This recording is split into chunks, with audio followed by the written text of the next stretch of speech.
We want you to tell us when it is coming out from your lips. Then we shall believe that it is true. And they asked me, we hear that you are now saved. Is it true? They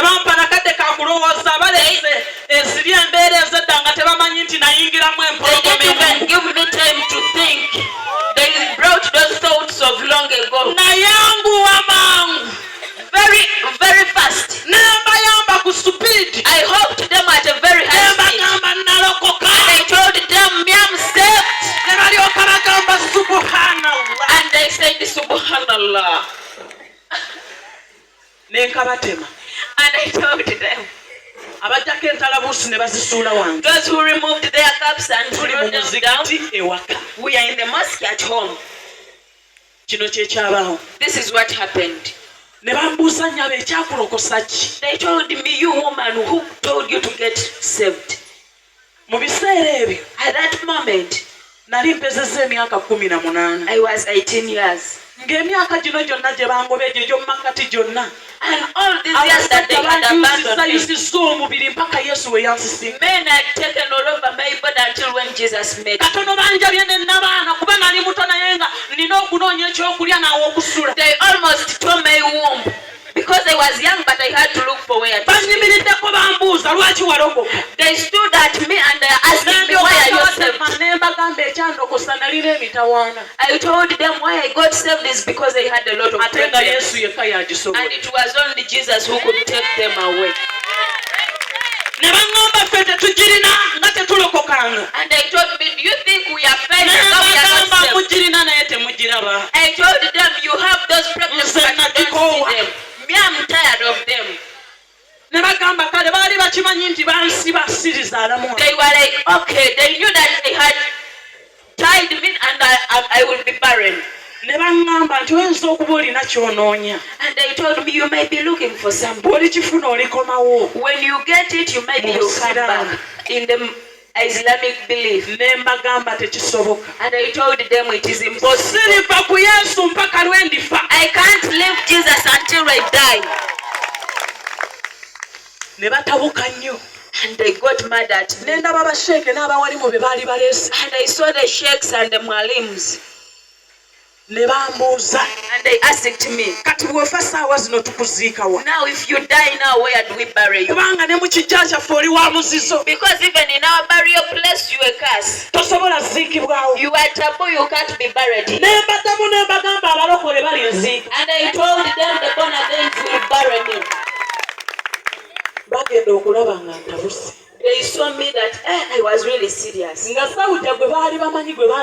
The zauja, they knew that they gave birth to, and they abandoned her. She was a different person.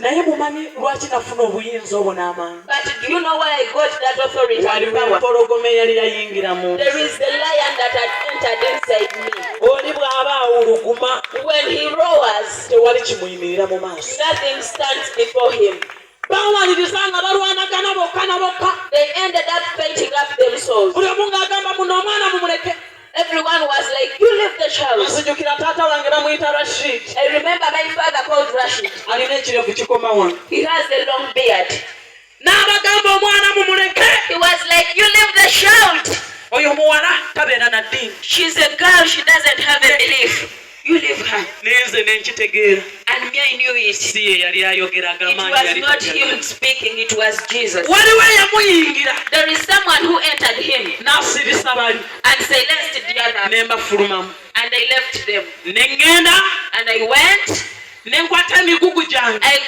took my bags. I even left the burial ceremony. I carried my suitcase.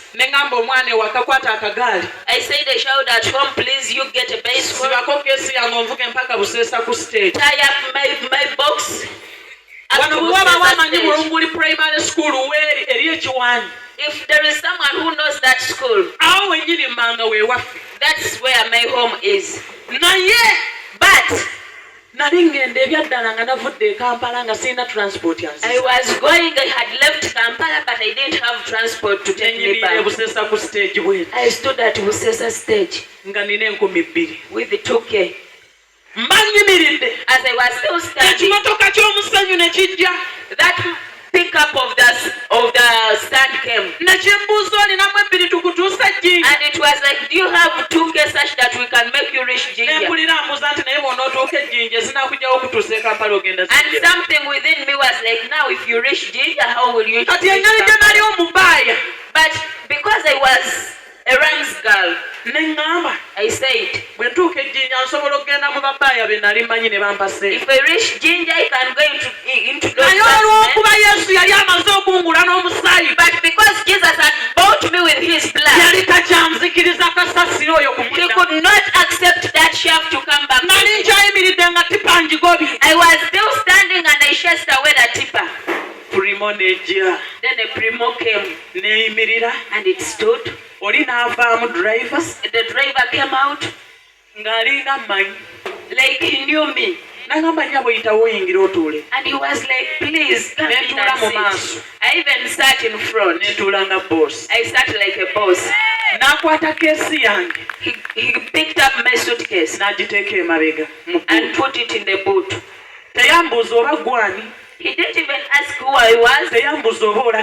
He didn't ask where I was going. He just started the car. And I was like, after I was a rounds girl.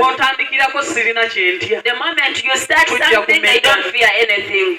We shall take over ourselves. I also didn't know who was taking me. But remember, I don't have transport. Where I've left at home, there is a lot of katogo. But as we approached Iganga, people at the back seat moved out because they were all going. That's where they could take. I want to show you the meeting with Jesus. We remained in the car, only 2 people. With the man I don't know. I have not spoken to him. He doesn't know where I'm going. I also don't know who he is. And as I was there, he put some little music. The music was a gospel song. I got scared.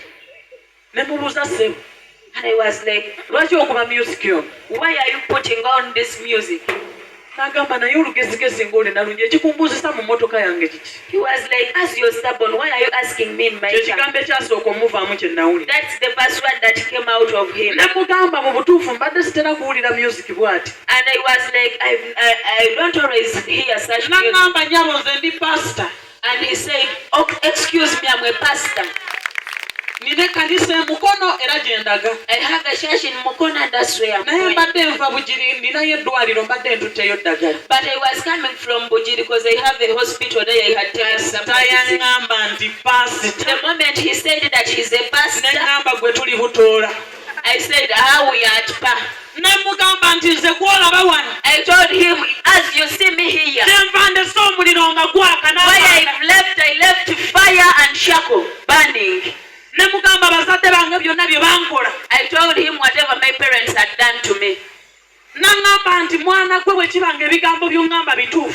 he was like, if the words you're telling me are true, God is going to use you. And he told me, what do you want to be? What I answered at that moment was what I liked that time. I was like, I want to sing like Judith Babiri. And he was like, God has given you that. And we moved. He drove me in the car without paying any penny. I reached Kampala. I reached very safely. Jesus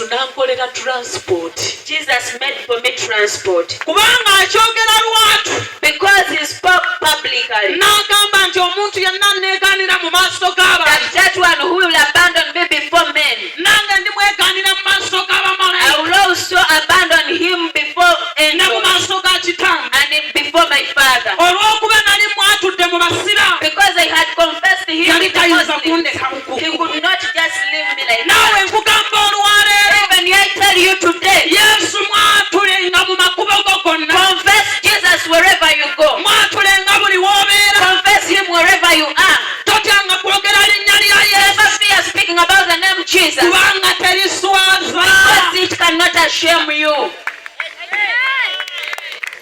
omanyi ekikutunuza bw'otyo. Do you know why you look like that? Oli kuba n'abakugetaageta sweetheart honey. You're on these people who lie to you that sweetheart honey. But even when you're going to call him tomorrow and your phone is blacklisted, you accept this sweetheart called Jesus. He cannot ashame you, never leave you. Zauja naita abantu ba sweetheart nze. Zauja, I call the people sweetheart. Naye nga ngenda ovaayo ng'omutima gumenyese. But I could leave when my heart is broken. Nga buli gwe nkwata bwente ngamba oba osanga ono. Whoever I could hold, I was like, over this one. Akulonda essaawa 8 ogw'ekiro. He picks you at 2 in the night. 12 n'alyoka afuluma n'alingiza ab'emizigo waddaga nfuluma genda. At 6 he moves out and looks around and tells you, abavubuka abo. those guys. Hey. Naye Yesu takisobola.